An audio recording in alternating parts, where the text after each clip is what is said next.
ஒரு 2 வருஷ கட்சி ஆரம்பிச்சு இவ்வளோ க்ரோ ஆக முடியுமா? இவ்வளோ சீக்கிரமா ஒருத்தர் வந்து வளர்ச்சி அடைய முடியுமா? அப்படின்னா முடியும் அப்படின்னு நினைக்கிறோம். கரெக்ட் அப்படின்னு நினைக்கிறோம். ஆனால் அது காரணம் கிடையாது. தலைவா படம் என்னைக்கு வந்துச்சோ அன்னைக்கே வந்து அவர் மைண்ட் செட் வந்து மாறிடுச்சு.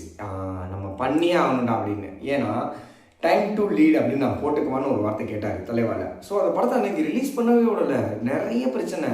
கேரளாவில் போய் பார்த்துட்டு வந்தாங்க பசங்கள்லாம். நம்ம ஊர் பார்த்தீங்கன்னா கம்பம், அந்த இது குமிளி கம்பமும் கிட்டத்தட்ட ஒரு 30 மினிட்ஸ் ட்ராவல். ஸோ அங்கேருந்து பசங்க அங்கே போய் தான் பார்த்துட்டு வந்தாங்க தலைவா படத்தை. டைம் டு லீன்னு அந்த ஒரு வார்த்தையை போடுறதுக்கு அவ்வளோ பிரச்சனை பண்ணி அந்த படத்தை ரிலீஸ் பண்ண விடாமல் பண்ணாங்க. அன்னைக்கு அவர் மைண்டுக்குள்ளே ஆணித்தரமாக இருந்துச்சு. டைம் டு லீன் போட விடாமல் பண்ணவங்க, அப்போ நம்ம தான் டைம் டு லீட், நம்ம தான் அதை லீட் பண்ணணும் அப்படின்னு அது வந்து அவர் மைண்டில் அப்படியே ஒரு ஷார்ப்பாக வந்து பதிஞ்சிருச்சு.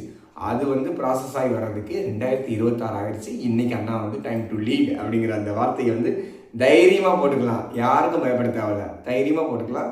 தமிழ்நாட்டை அவர் தான் ஆள போகிறாரு. கங்க்ராச்சுலேஷன் விஷயம்னா இதை பற்றி நீங்கள் என்ன நினைக்கிறீங்களோ அதை கமெண்ட் சொல்லுங்கள்.